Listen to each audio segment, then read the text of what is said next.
আসসালামু আলাইকুম। Edith হ্যামিল্টনের mythology বইটি থেকে খন্দকার আশরাফ হোসেনের অনুবাদকৃত কিউপিড ও সাইকির প্রেমের কাহিনী গল্পটি পড়ে শোনায়। একদা এক রাজার 3টি কন্যা ছিল, সুন্দরী ও শোভনা তারা। তাদের মধ্যে কনিষ্ঠা যে, তার নাম সাইকি। তার পাশে অন্য 2 বোনকে মনে হতো দেবীর পাশে যেন মর্তের 2 মানবী। এতই মনোহরণ সাইকির রূপ লাবণ্য, সারা পৃথিবীতে ছড়িয়ে পড়ল তার রূপের খ্যাতি। অবাক বিস্ময়ে তাকে এক নজর দেখার জন্য চারদিক থেকে লোকজন আসতে শুরু করল। সবার ইচ্ছা এই দেব দুর্লভ রূপের অধিকারিণীকে প্রণতি জানাবে, কেননা সে প্রকৃতই অমরার সন্তান। তারা এমনকি এরকমও বলা বলি করত যে স্বয়ং দেবী ভিনাস পর্যন্ত তার রূপের কাছে পরাজিত। দলে দলে লোক যেতে লাগলো সাইকির দেখতে, আর স্বয়ং ভিনাসের কথাও মনে যেন ভুলে গেল সবাই। ভিনাসের মন্দিরে লোক সমাগম একদম কমে গেল। তার বেদি পড়ে আছে অযত্নে, ধুলি কালিমায় মাখা। তার প্রিয় শহরগুলো জনশূন্য, যেন একটা ধ্বংসস্তূপ। যে মরণশীল বালিকা একদিন না একদিন মারা যাবে, তাকেই কিনা দেয়া হচ্ছে সকল সম্মান। বোঝাই যায় দেবী এরকম অযত্ন অবহেলা সহ্য করতে পারবে না। বিপদে পড়লেই ভিনাস তার পুত্রের শরণাপন্ন হন। তার নাম কিউপিড, পাখাওয়ালা এবং তীর ধনুকবাহী এক তরুণ। তার তীব্র তীরের কাছ থেকে দেব মানব কারো পরিত্রাণ নেই। দেবী পুত্রকে তার নিগ্রহের কথা বললেন। কিউপিডও মাতৃ আজ্ঞা পালনের জন্য সদা তৈরি। দেবী বললেন, তোমার সমস্ত ক্ষমতা প্রয়োগ করো এবং এমন অবস্থা করো যাতে ওই মেয়ে পৃথিবীর জঘন্যতম ও কুৎসিততম ব্যক্তির প্রেমে পড়ে। কিউপিড তাই করলেন। ভিনাস যদি সাইকিকে না দেখাতেন তাকে। ঈর্ষা ও ক্রোধের কারণে দেবী বুঝতে পারেনি এরকম সুন্দরী রমণীকে দেখে স্বয়ং প্রেম দেবের কি অবস্থা হতে পারে। সাইকির দিকে দৃষ্টিপাত করা মাত্র কিউপিডের মনে হলো তিনি যেন নিজের স্বরে নিজের হৃৎপিণ্ডকে বিদ্ধ করছেন। তিনি তার মাকে কিছুই বললেন না। বস্তুত তিনি তখন সম্পূর্ণ বাক্-প্রহিত। কিউপিড অবশ্যই সাইকির ধ্বংস সাধন করবে এরকম বিশ্বাস নিয়ে ভিনাস স্থান ত্যাগ করলেন। কিন্তু যা ঘটল তা দেবী কল্পনাও করেনি। সাইকি কোনো জঘন্য ব্যক্তির প্রেমে পড়ল না, কারো প্রেমেই পড়ল না সে। আরো অবাক করা কথা, কোনো ব্যক্তিও তার প্রেমে পড়ল না। লোকজন তাকে দেখে তার পূজা করেই তৃপ্ত। তারা বিয়ে করে অন্য কাউকে। সাইকির 2 বোনের, যারা সাইকির চেয়ে দেখতে অনেক খারাপ, খুব ভালো বিয়ে হয়ে গেল 2 বোনের। তাদের স্বামীরা দুজনেই রাজা। অন্যদিকে পরমা সুন্দরী সাইকি বসে রইল একাকী ও বিষণ্ণ। সবাই তার প্রশংসা করে, কিন্তু কেউ ভালোবাসে না। দেখে শুনে মনে হলো কোনো পুরুষই তাকে চায় না। সাইকির পিতামাতা খুব উদ্বিগ্ন হলো। অবশেষে তার পিতা চলে গেলেন অ্যাপোলো দেববাণীর কাছে। কিভাবে কন্যার জন্য পাত্র জোটানো যায় সেই সুলুক সন্ধান করতে। তবে অ্যাপোলো উত্তর দিলেন, কিন্তু তার কথাগুলো বড় নিষ্ঠুর। ইতোমধ্যে কিউপিড এসে অ্যাপোলোকে সব ঘটনা জানিয়ে তার জন্য সাহায্য কামনা করলেন। অ্যাপোলো সাইকির পিতাকে বললেন, আপনার কন্যাকে গভীর শোকের পোশাক পরিয়ে একটি পাহাড়ের চূড়ায় একা বসিয়ে রেখে আসবেন। সেখানে একটি ভয়াবহ পাখাওয়ালা সাপ আসবে, যে কিনা দেবতাদের চেয়েও শক্তিশালী। সেই সাপ আপনার কন্যাকে পত্নী রূপে বরণ করবে। সাইকির পিতা যখন এই মর্মান্তিক খবর নিয়ে ঘরে ফিরলেন, তখন কান্নার রোল পড়ে গেল। সাইকিকে কালো পোশাকে সাজানো হলো, যেন বা সে মৃত্যুর পুরীতে যাচ্ছে। তারপর তাকে নিয়ে যাওয়া হলো পাহাড় চূড়ায়। সবাই এত কাঁদল যে কবরে গেলেও তারা এত শোক করত না। কিন্তু সাইকি নিজে সাহস হারালো না। আমার জন্য তোমাদের আগেই কান্নাকাটি করা উচিত ছিল, বলল সে, কারণ এই রূপ আমার জন্য স্বর্গের ঈর্ষা ডেকে এনেছে। তোমরা এখন যাও, এই কথা জেনে যাও যে অন্তিম সময় ঘনিয়ে আসছে। দেখে আমি খুব খুশি। সবাই ভগ্ন হৃদয়ে ফিরে এলো অভাগিনী সুন্দরী তরুণীটিকে তার নিয়তির কাছে সঁপে দিয়ে আত্মীয় স্বজনরা প্রাসাদের ভেতরে নিজেদের সরিয়ে নিল, যাতে বাকি জীবন তারা সাইকির জন্য শোক করতে পারে। অন্ধকারে পাহাড়ের চূড়ায় বসে আছে সাইকি, একাকী। অজানা ভীতি তার মনে। যখন সে কাঁদছে আর ভয়ে কাঁপছে, তখন হঠাৎ নীরবতা ভিতর দিয়ে যেন এক পশলা বাতাসের পরশ এসে তাকে স্পর্শ করল। সে নিঃশ্বাস পবন দেবতা, যে ফায়ারের বাতাসের মধুরতম এবং সবচেয়ে মৃদু। সাইকির মনে হলো বাতাস তাকে উড়িয়ে নিয়ে যাচ্ছে। পাহাড় চূড়া থেকে সাইকির দেহ উড়ে উড়ে নিচে নেমে এলো। সে দেখল এক পুষ্প শোভিত ও সুরভিত নরম ঘাসের বিছানায় শুয়ে আছে সে। চারদিক এত শান্ত প্রশান্ত যে সাইকির সমস্ত দুঃখ এক মুহূর্তেই দূর হয়ে গেল। গভীর নিদ্রায় আচ্ছন্ন হয়ে পড়ল তার দুই চোখ। জেগে উঠে দেখে সে বসে আছে এক উজ্জ্বল নদীর তীরে। তার পাড়ে এক মনোরম ও রাজকীয় প্রাসাদ, যেন কোনো দেবতার বাসের জন্য নির্মিত। কি নেই সেখানে?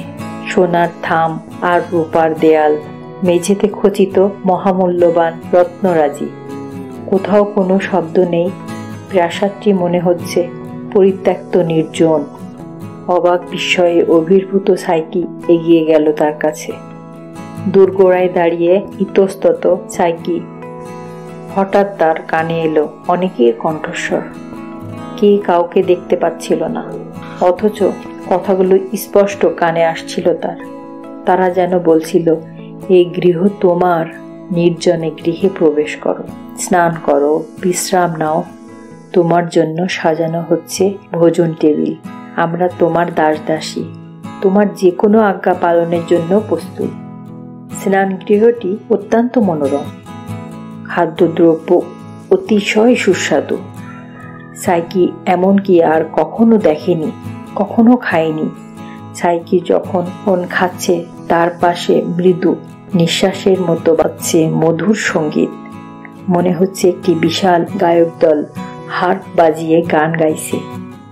শুধু শোনা যাচ্ছে, দেখা যাচ্ছে না কিছুই। কিছু কণ্ঠস্বর ছাড়া সাইকির চারপাশে কেউ নেই।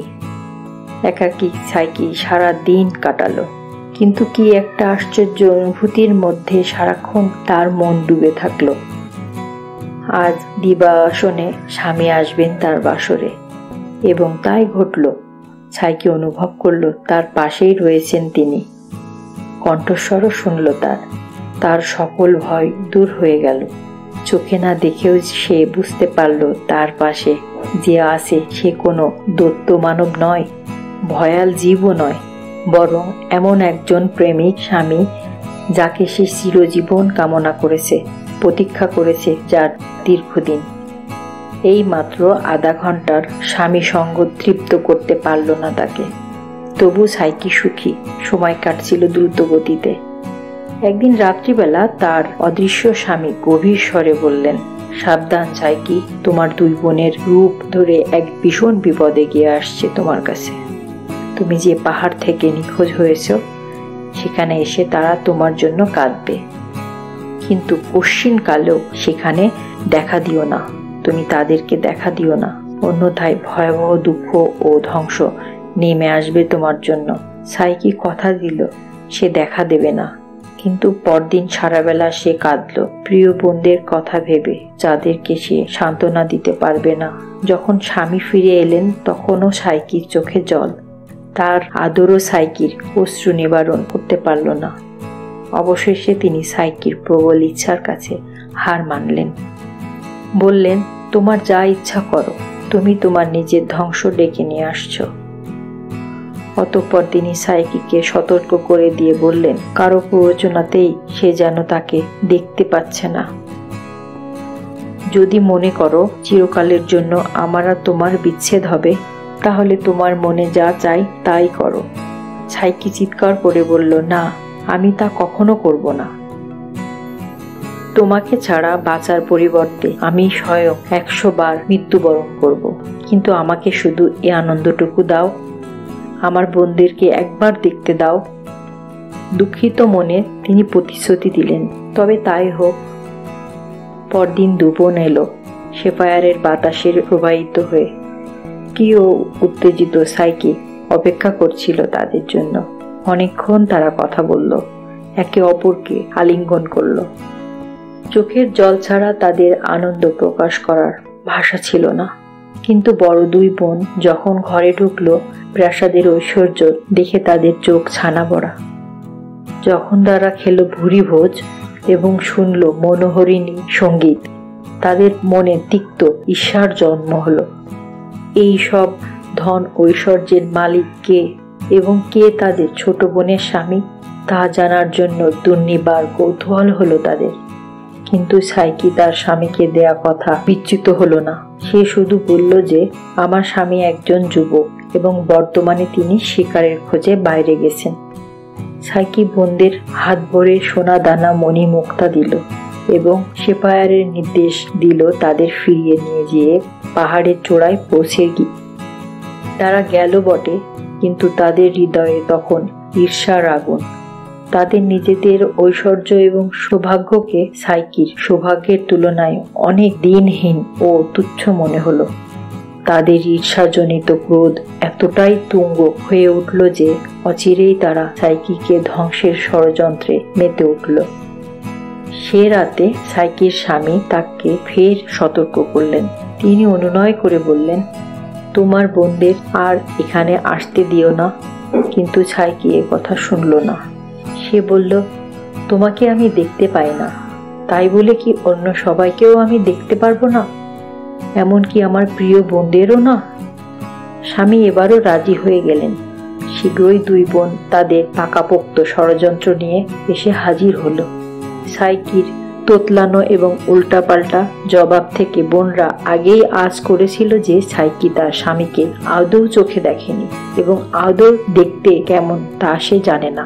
কিন্তু সে কথা সাইকিকে না বলে বরং তাকে ভৎসনা করতে লাগলো। সে তার দুঃস্বপ্নের কথা বলে সাইকিকে অন্যদিকে মতিভ্রম করালো। তারা বলল, শুনেছি এবং এ কথা সত্য বলেও জেনে আসছি এবং বিশ্বাস করি যে তোমার স্বামী আসলে কোনো মানুষ নয়, বরং সে এক ভয়াবহ সাপ। যেমনটি অ্যাপোলো ভবিষ্যৎবাণী করেছিলেন, তোর স্বামী এখন পর্যন্ত দয়ালু হলেও একদিন না একদিন সমূর্তি ধারণ করবে এবং তোকে গিলে খাবে। সাইকি একথা শুনে এত ভয় পেল যে ভালোবাসার পরিবর্তে ভয় গ্রাস করলো তার মনকে। সে নিজেও এতকাল ভেবেছে কেন তার স্বামী তাকে কখনো দেখতে দেয় না। নিশ্চয়ই এর পেছনে ভয়াবহ কোনো কারণ আছে। আর তাছাড়া তার সম্পর্কে সে কতটুকু জানে? নিশ্চয়ই তিনি খুব বিশ্রী দেখতে হবে, তা না হলে তাকে দেখতে বারণ করবেই বা কেন? চরম দুঃখে কথা জড়িয়ে এলো তার। বোনদের বলল সে তাদের কথার সত্যতা অস্বীকার করতে পারছে না, কারণ সে শুধু অন্ধকারের মধ্যে স্বামীর সাথে মিলিত হয়। কাঁদতে লাগলো সাইকি। নিশ্চয় কোথাও একটি বিরাট ভুল হয়ে গেছে, তা না হলে তিনি সূর্যের আলোতে এভাবে কেন এড়িয়ে চলবেন? বোনদের কাছে পরামর্শ চাইলো সাইকি, তোমরাই বলে দাও এখন আমি কি করব? বোনরা তো তাদের পরামর্শ ঠিক করে এসেছে আগে থেকে। তারা বলল, আজ রাত্রে তুই বিছানার কাছে একটি ধারালো ছুরি এবং একটি প্রদীপ লুকিয়ে রাখবি। স্বামী ঘুমিয়ে গেলে চুপি চুপি বাতিটি জ্বালিয়ে ছুরিটা হাতে নিবি। বাতির আলোতে নিশ্চয়ই দেখতে পাবি ভয়াল সেই জীবকে। তার শরীরে দ্রুত ঢুকিয়ে দিবি ছুরি। আমরা কাছাকাছি থাকবো। ও মরে গেলে তোকে আমরা এখান থেকে নিয়ে চলে যাব। বোনরা চলে গেলে গুম হয়ে ভাবতে লাগলো সাইকি। তার মনে সন্দেহ এবং ভয়। সে ভালোবাসে তার স্বামীকে। না না, সে তো ভয়ানক সর্প এক। সে ঘৃণা করে সাপকে। সে তাকেও ঘৃণা করে। সে তাকে হত্যা করতে পারবে না। এভাবে সারাদিন কাটে। সে নিজের সাথে যুদ্ধ করতে থাকে। সন্ধ্যা ঘনিয়ে এলে সাইকি হাল ছেড়ে দিল। একটা কাজ সে অবশ্যই করতে পারে। সে নিজের সিদ্ধান্ত নিল, যে করেই হোক আজ সে তাকে দেখবে। গভীর নিদ্রামগ্ন তার স্বামী।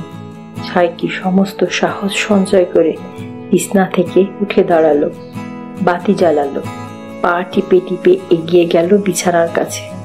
বাতিটি মাথার উপর উঁচু করে ধরে তাকালো সামনে। কিন্তু এ কি অপরূপ দৃশ্য! স্বস্তি এবং আনন্দ ভরে গেল তার হৃদয়। কোথাও কোনো দানব নেই। শয্যায় শায়িত পৃথিবীর সুন্দরতম এবং মধুরতম একজন, যার রূপের আলোতে প্রদীপের আলোক যেন উজ্জ্বলতর হয়ে উঠেছে। নিজের নির্বুদ্ধিতা ও বিশ্বাসহীনতার জন্য অনুতাপে ভরে গেল তার হৃদয়। সে হাঁটু গেড়ে বসে পড়ল। কম্পিত হাত থেকে ছুরিটি খসে পড়ল। ধিক্কারে সে তার নিজের জীবন দিতে চাইল। সেই কম্পিত হাত থেকে ছুরিটি খসে পড়ল। স্বামীর রূপ দেখে সাইকি মুগ্ধ হয়ে তার মুখের উপর ঝুঁকে পড়ল। দেখে দেখে তার দুই নয়নের স্বাদ মেটে না। তাই ফাঁকে হঠাৎ এক ফোঁটা গরম তেল ছলকে পড়ল প্রদীপ থেকে স্বামীর কাঁধের উপর। তিনি ধর্মরিয়ে জেগে উঠলেন। দেখলেন তার স্ত্রী সাইকির হাতে প্রদীপ। বুঝলেন তার বিশ্বাসঘাতকতা। একটি কথাও না বলে তিনি চলে গেলেন ঘর থেকে। সাইকি দৌড়ে গেল অন্ধকারে তার পেছন পেছন। সে দেখতে পেল না তাকে, শুধু শুনল তার কণ্ঠস্বর। তিনি বললেন, আমি প্রেমের দেবতা কিউপিড। যেখানে বিশ্বাস নেই সেখানে তো প্রেম বাঁচতে পারে না। এই কথা বলে গভীর দুঃখে বিদায় নিলেন তিনি। সাইকি দৌড়ে গেল। সাইকি ভাবল, স্বয়ং প্রেমের দেবতা আমার স্বামী, আর হতভাগিনী আমি কিনা তার বিশ্বাস রাখতে পারলাম না। তিনি কি চিরকালের জন্য ছেড়ে গেলেন আমায়? বিলাপ করতে লাগলো সাইকি। এক সময় তার মনে সাহস ফিরে এলো। সে ভাবল, যতদিন বেঁচে আছে ততদিন সে তার স্বামীর সন্ধান করবে। তার জন্য যদি স্বামীর ভালোবাসা নাও থাকে, সে অন্তত প্রমাণ করবে স্বামীকে সে কতখানি ভালোবাসে। এদিকে কিউপিড চলে এলেন তার মা ভিনাচের আলয়ে তার ক্ষত স্থানে চিকিৎসার জন্য। কিন্তু ভিনাচ যখন শুনলেন সে সাইকিকে বেছে নিয়েছে স্ত্রী হিসেবে, তিনি রেগে গেলেন এবং আহত কিউপিডকে তার যন্ত্রণার মধ্যে রেখে প্রস্থান করলেন। ভিনাচ খুঁজতে বেরোলেন সেই নারীকে, যে তাকে আরো ঈর্ষাকাতর করে তুলেছে। সাইকিকে তিনি বুঝিয়ে দেবেন একজন দেবীর ক্রোধকে জাগরিত করার ফলাফল কি। সাইকি তখন ঘুরছে বনে, বাজারে, প্রান্তরে, পাহাড়ে। তার মনে গভীর হতাশা ও দুঃখ। সে চেষ্টা করছে দেবতাদেরকে তার প্রতি সহানুভূতিশীল করতে। সকল দেবতার উদ্দেশ্যে প্রার্থনা করতে থাকে সাইকি, কিন্তু কোনো দেবদেবী সাইকিকে দয়া দেখিয়ে ভিনাসের বিরাগ ভাজন হতে চায় না। অবশেষে সাইকি বোঝে যে পৃথিবী কিংবা স্বর্গে কোথাও তার কোনো আশা নেই। সে তখন সঠিক এক সিদ্ধান্ত নেয়। সে সরাসরি যাবে স্বয়ং ভিনাচের কাছে, গিয়ে বিনীতভাবে নিজেকে অর্পণ করবে তার দাসী রূপে, আর চেষ্টা করবে তার রাগ প্রশমিত করতে। আর কে জানে, কিউপিড হয়তো এখন তার মায়ের কাছেই আছে, ভাবল সে। সাইকি তাই ভিনাচের সন্ধানে বের হলো। ওই দেবীও তখন সাইকির খোঁজে চষে বেড়াচ্ছিলেন সর্বত্র। সাইকি যখন ভিনাচের কাছে এলো, সশব্দে হেসে উঠলেন দেবী এবং বিদ্রূপ করে বললেন, তুই কি নতুন স্বামী খুঁজছিস? পুরনোটিতে যেহেতু ওর দেয়া আঘাত প্রায় মরার দশা, কিন্তু তুই তো দেখতে এত খারাপ নোস যে কোনো পরিশ্রমের আর কষ্টের কাজের মাধ্যমে মন জয় করতে না পারলে তোর প্রেমিক জুটবে না। আমি তোকে দয়া করব এবং এ ধরনের কাজে তোকে দীক্ষা দেব। এই বলে দেবী একটি শস্য দানায় ভর্তি বিরাট ঝুড়ি এগিয়ে আনল। ওই ঝুড়িতে গম, ভুট্টা, পপি এবং বিভিন্ন রকম শস্য বীজ একত্রে মিশিয়ে রাখা হয়েছে। দেবী আদেশ করলেন, আজ সন্ধ্যার মধ্যে বীজ দানাগুলো আলাদা করে রাখবি যদি নিজের মঙ্গল চাস। একথা বলে দেবী অন্তর্হিত হলেন। একাকী সাইকি বসে রইল শস্যদানার স্তূপের উপর। এরকম নিষ্ঠুর আদেশ শুনে সে হতবম্ব।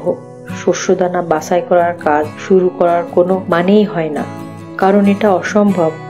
সাইকি তার দুঃখ নিয়ে দেবতাদের মন টলাতে পারেনি, কিন্তু এতক্ষণে তার দুঃখ দেখে এগিয়ে এলো ক্ষুদ্রাকৃতির মেঠো প্রাণী দ্রুতগামী খুদে পিঁপড়ের দল। তারা একে অপরকে ডেকে আনলো, চলো আমরা ওই হতভাগিনী মেয়েটিকে সাহায্য করতে এগিয়ে যাই। এই বলে হাজার হাজার পিঁপড়ের দল কাজে নেমে পড়ল। তারা বিভিন্ন জাতের শস্য বীজ আলাদা করতে লাগলো, আলাদা আলাদা স্তূপ গড়ে তুলল। অবশেষে প্রতিটি শস্য বীজ নিজ নিজ জায়গায় রাখা হয়েছে। সন্ধ্যায় ভিনাস এসে যখন দেখলেন তার আদেশ পালিত হয়ে গেছে, তিনি খুব ক্ষিপ্ত হলেন। তোর কাজ এখনো শেষ হয়নি, বললেন তিনি সাইকিকে কিছু রুটির গোড়া খেতে দিলেন এবং মাটিতে শুতে বললেন। নিজে গিয়ে শুলেন নরম দুগ্ধ ফেনাযুক্ত নরম বিছানায়। দেবী ভাবলেন, এভাবে যদি সাইকিকে আটপেটা খাইয়ে কঠোর শ্রম করাতে পারি তাহলে তার সৌন্দর্য শীঘ্রই মলিন হয়ে যাবে। ততদিন অবশ্য ছেলেকে তার কক্ষে কড়া নজরে রাখবে। সে এখনো ক্ষত স্থানের যন্ত্রণায় ভুগছে। সবকিছু তার প্ল্যান মাফিক ঘটছে দেখে দেবী খুব খুশি হলেন। পরদিন নতুন এক কাজের আদেশ জারি করলেন ভিনাস। এবারের কাজ বিপজ্জনক। নদীর ধারে যেখানে ঘন ঝাড় জঙ্গল, সেখানে চড়ে বেড়ায় স্বর্ণলোমওয়ালা ভেড়ার পাল। ওই ভেড়াদের গা থেকে স্বর্ণলোম তুলে আনতে হবে। ক্লান্ত সাইকি এগিয়ে চলল নদীর দিকে। অবশেষে স্বচ্ছতোয়া নদীর তীরে পৌঁছে তার মনে হলো, আর নয়, এই নদীর জলে ডুবে মরব। সকল যন্ত্রণার অবসান ঘটবে। সাইকি ঝুঁকে পড়ল নদীর দিকে। আর ঠিক সেই মুহূর্তে তার পায়ের নিচ থেকে কে যেন কথা বলে উঠল। নিচে তাকিয়ে সাইকি দেখল একটি সবুজ ঘাসের ডগা। তাকে ডেকে বলছে, না সাইকি না, তুমি মরবে না, তুমি মরলে চলবে না। আর অবস্থা এত খারাপ নয় যে তোমাকে মরতে হবে। তুমি যতটা ভয়াবহ খারাপ ভাবছো ততটা নয়। ভেড়াগুলো খুব হিংস্র বটে, তবে তুমি অপেক্ষা করো।